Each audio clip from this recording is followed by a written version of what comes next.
দুনিয়ার জমিনে কেউ যদি পাহাড় পরিমাণ নেক আমল করে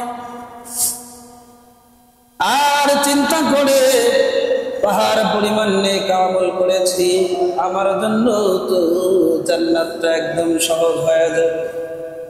আমার চাইতে বড় জান্নাতি মনে হয় এ জমিনের মধ্যে আর একটাও পাওয়া যাবে না।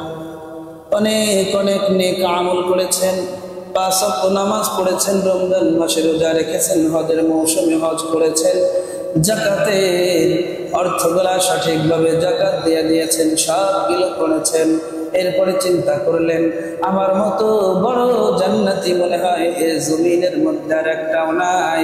মনে মনে চিন্তা ভাবনা করে নিজেকে জান্নাতি বলে দাবি করে আপনি নিজে বড় অহংকারের মধ্যে পড়ে গেছেন।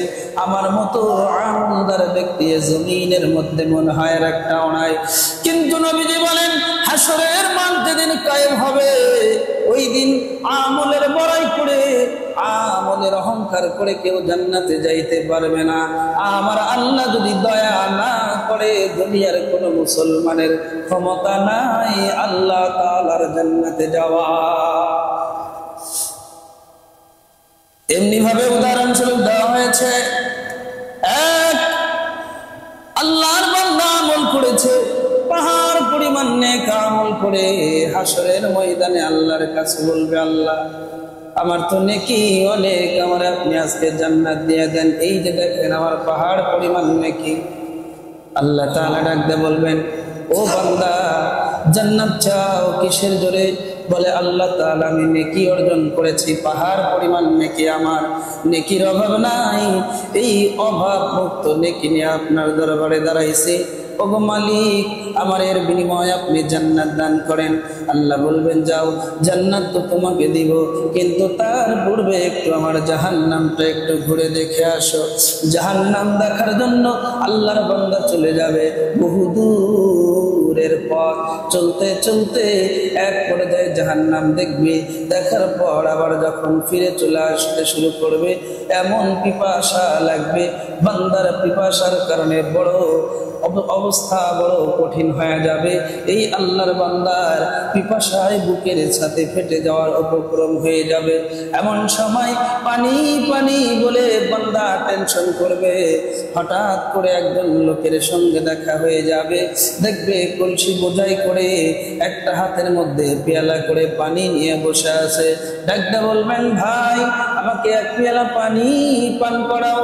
আল্লাহর বান্দাকে ডাকতে বলবেন এক পেয়ালা পানি তোমাকে আমি দিতে পারি, শর্ত হইল তোমার জিন্দেগির যত নেকি অর্জন করেছো 4 ভাগের 1 ভাগ নেকি আমারে দিয়া দিতে হবে। বান্দা বড় টেনশনের মধ্যে পড়ে যাবে। 4 ভাগের 1 ভাগ যদি আমি এরে যদি 1 গ্লাস পানির বিনিময়ে দিয়ে দিই, আমার তো জান্নাতে যাওয়ার সময় নেকির বড় শর্ট পড়ে যাবে, 4 ভাগের 1 ভাগ ঘাটতি পড়ে যাবে। আবার কিছু দূর চলবে না, 1 গ্লাস পানির জন্য আমার জিন্দেগির 4 ভাগের 1 ভাগ নেকি আমি দিতে পারবো না।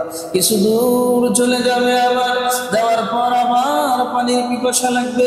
হঠাৎ করে আরেকজন লোকের সঙ্গে দেখা হয়ে যাবে, ডাক দিয়ে বলবেন ভাই আমাকে 1 গ্লাস পানি পান করাও। পানি পান করাইতে পারি রে, তোমার জিন্দেগির অর্ধেক নেক আমল আমারে দিয়া দিতে হবে। আল্লাহর বান্দা চিন্তা করবে 4 ভাগের 1 ভাগ চাইলো দিলাম না, এই দেখি অর্ধাঅর্ধি করে আমল চাই, না না এই আমল আমি তাকে দিতে পারবো না। অর্ধেক জিন্দেগির আমল যদি আমি তাকে দিয়ে দেই আমার তো জান্নাতে যাওয়া বড় কঠিন হয়ে যাবে, বড় মুশকিল হয়ে যাবে। আল্লাহর বান্দা নেকি দিতে চাইবে না, আরো কিছু দূর চলে যাবে।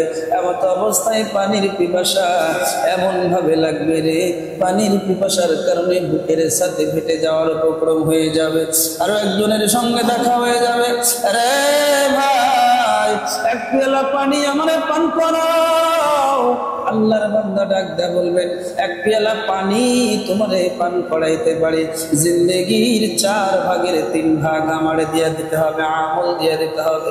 আল্লাহর বান্দা ডাক দেয়া বলবেন 1 ভাগ চাইলো 2 ভাগ চাইলো দিলাম না, তোমারে 3 ভাগ কেমনে দেই? এখান থেকে আল্লাহর বান্দা চলে যাবে। কিছু দূর যাওয়ার পর অল্প কিছু দূরের রাস্তা, হঠাৎ করে বান্দার মনে হয়ে যাবে আমার মনে হয় এই পানিটুকু পান না করে করলে আমি আর বাঁচবো না, আমি মনে হয় মরে যাব। অনেক সময় আমরা যখন রাস্তার মাঠের মধ্যে যাই, চড়ার মধ্যে যাই, যাওয়ার পরে দেখা যায় পানির পিপাসে এমন বেশি লাগছে, ওই যে জমিনের মধ্যে মোটর দিয়ে পানি দিতেছে, ওই পানিগুলো আমরা ড্রেনের ভিতর থেকে নিয়ে পান করি না। কারণ কি? পিপাসা বড় বেশি লেগে গেছে, এই পিপাসা আর সহ্য করা যায় না। আল্লাহর বান্দার অবস্থাও তেমন হয়ে যাবে। এক পেয়ালা পানির জন্য বড় কাতর হয়ে পড়বে। হঠাৎ করে একজনের সঙ্গে দেখা হয়ে যাবে, ডাকতে বলবেন, ভাই আমার এক পেয়ালা পানি পান করাও। আরে আল্লাহর বান্দা, এক পেয়ালা পানি তোমারে আমি পান করাইতে পারি, জিন্দেগির সবটুকু নেক আমল আমারে দিয়া দিতে হবে। আল্লাহর বান্দা চিন্তা করবে, আগে তো নিজের জীবনটা বাঁচাই, এক পেয়ালা পানির বিনিময় জিন্দেগির সবটুকু নেক আমল আল্লাহর বান্দা দিয়া দিবে। এবার মালিকের দরবারে এসে হাজির হয়ে যাবে, মালিকের দরবারে ফেল ফেল করে তাকায় থাকবে। আল্লাহর কাছে কোন মুখে বলবে যে আল্লাহ আমার নেকি আছে, আমারে জান্নাত দাও? ফেল ফেল করে তাকায় থাকবে। এমন সময় আল্লাহ তাআলা ডাক দিয়ে বলবে, ও বান্দা, এবার তোমার নেকি গুলা দেখাও আর তুমি জান্নাতে যাও। বান্দা ডেকে বলবেন, আল্লাহ কিভাবে আপনারে আমি নেকি দেখাবো আল্লাহ? এক পেয়ালা পানির বিনিময় জিন্দেগির সবটুকু নেক আমল তো আমি দিয়ে দিয়েছি, আমার কাছে অবশিষ্ট আর কোনো নেকি নাই।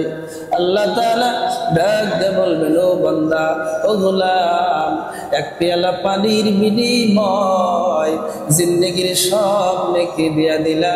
আমি আল্লাহ তাআলা দুনিয়ার জমিনে তোমারে কত গ্যালন গ্যালন, কত টন টন পানি, কত হাজার কেজি পানি পান করাইছি রে বান্দা।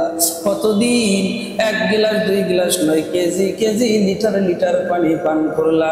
ওই পানির যদি হিসাব আমি আল্লাহ নেই, জান্নাত তো দূরের কথা, জান্নাতের ধারে কাছেও যাওয়ার ক্ষমতা তোমার না।